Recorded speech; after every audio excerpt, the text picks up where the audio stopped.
Verse Strange 256. Entertainment news on the go. Omukutu kuoli. Subscribing. Sometimes ngenda nendoza nengamba nembutufu ddala. Obaffe mukama yatwerabira. Naye ate oluusi neŋŋuma wentunulira gye nvudde w'abantu bano ababiri.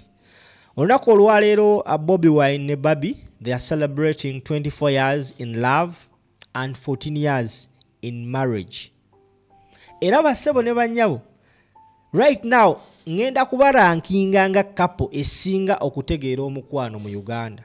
Tewali couple ekinkoleranga ya Barbie ne Bobi. For the years I've known this couple. Mu butuufu bano abantu beeyagala bategeera kye bayita omukwano. Era the love they have between them has kept them moving from zero to where they are right now. President w'ekibiina kya National Unity Platform, President wa Uganda, Bwaabwe omubanda wa Kabaka Taata Solo, agenze ku mukutu ogwa Facebook. Wallahi n'ateekayo obubaka nga mbutufu buno obubaka tebulumya, tebutawaanya, wabula abamu ku ffe butuleetedde okuba n'ekinugu somewhere somehow. Ku lunaku luno olwa anniversary yaabwe, Bobi Wine ng'akozesa omukutu gwe ogwa Facebook ataddeyo obubaka bwaweereza mukyala we Barbie. Njagala nkusomera ebigambo by'omukwano by'atadde mu bubaka buno. Agambye bw'ati: On this day, 14 years ago, I walked down the aisle with my best friend, the love of my life, dear Barbie Kyagulanyi. It is the greatest honor of my life, sharing my name with you, raising a family with you, and growing old with you. I love you more every passing day, and I hope you feel the same way too. 24 years of a blissful love affair and 14 years of holy matrimony. What more can I ask for? Happy anniversary, my love. Awo nenfa. Tubadde tukyali kugwembwa okuwalampa omulyango embuzi neyingira mu bikata. First Lady Barbara Itungo Kyagulanyi naye nazza obubaka kugamba kibadde just kwekuba bitole bya love kati awo ab'ennugu bafa.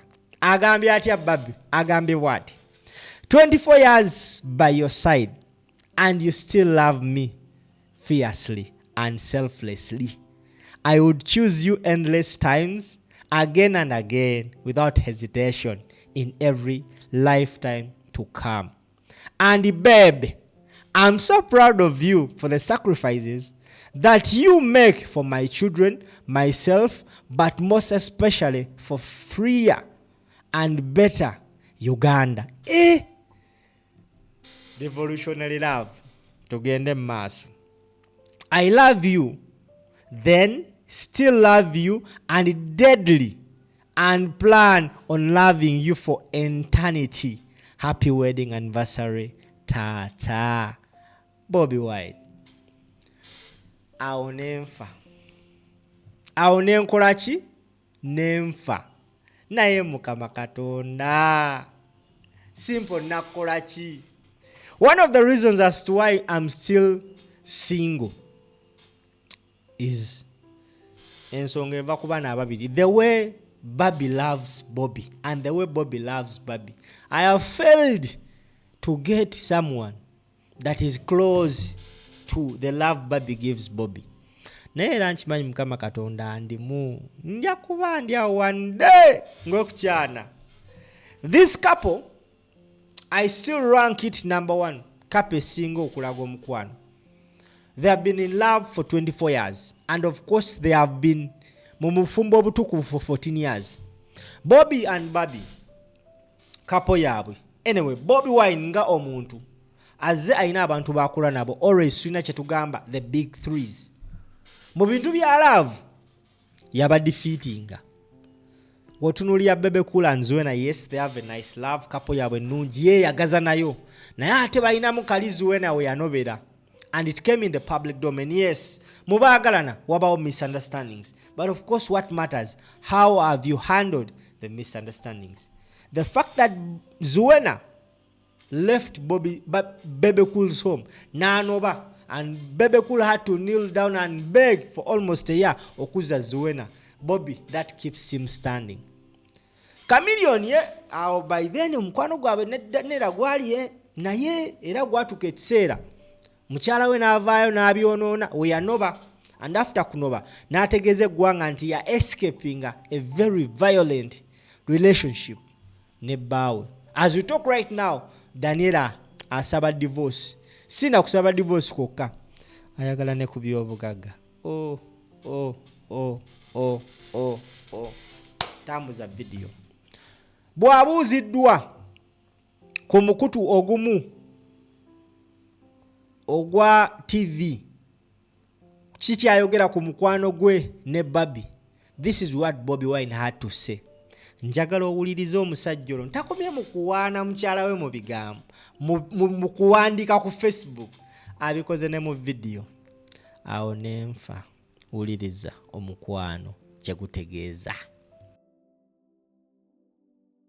4 years of love and 14 years of holy marriage. Twali ne Barbie Emyaka 10 nga tebana batugata. Ate tugatiddwa sinzata emyaka 14 emirungi ennyo. Twebaza Katonda olw'ekirabo kino, nebaza Katonda olw'ekirabo kya Barbie kye yampa. Ne bw'atanyongera birabo birala, ebirala byonna bonus we yampa ye binabimalayo. So I'm very happy. I wish you a wonderful anniversary, Barbie. You're the most amazing thing that has happened to me, and I hope I'm the most amazing thing that has happened to you. Peace. Eri abantu abo balabira ku kapo yammwe oba kati buyinza obba nga tebanagenda mu holy marriage. Batukope nnyo ne bakopeka ebirungi kuba tetutuukiridde. Just batukopeka ebirungi ate si kyamaanyi nnyo kisoboka. Kisoboka osobola okuwangala ne muno just kumuunderstanding naye nakwana. Awo nenfa. Agenze n'agamba nti Barbie, you're the most amazing thing that has ever happened to me. Nengamba naye fe Mukama Katonda. Simple yakola ki? Tugudde mu miswaso wangule, tugudde mu misegula, tugudde mu biseguusi. Naye mbakakasa sijja kupowa mpaka lwendi mufuna. Tambuza video eno. Twagaliza omukulembeze His Excellency Robert Kyagulanyi Ssentamu Bobi Wine a very very happy anniversary. Ne mukyala we mubadde kyakulabirako eriffe abavubuka, era tubalabiddeko, era nze nkukakasa Mr. President ngenda kukoppako ebirungi byokka, kuba mu birungi byemmanyi oyina ekirungi kimu. Your wife has never come out in public okwogera this or that about you. Abalala bonna ba celebrities biganye. Mukama Katonda abakuume, muwangaale mpaka. Mbalinze mu comment section.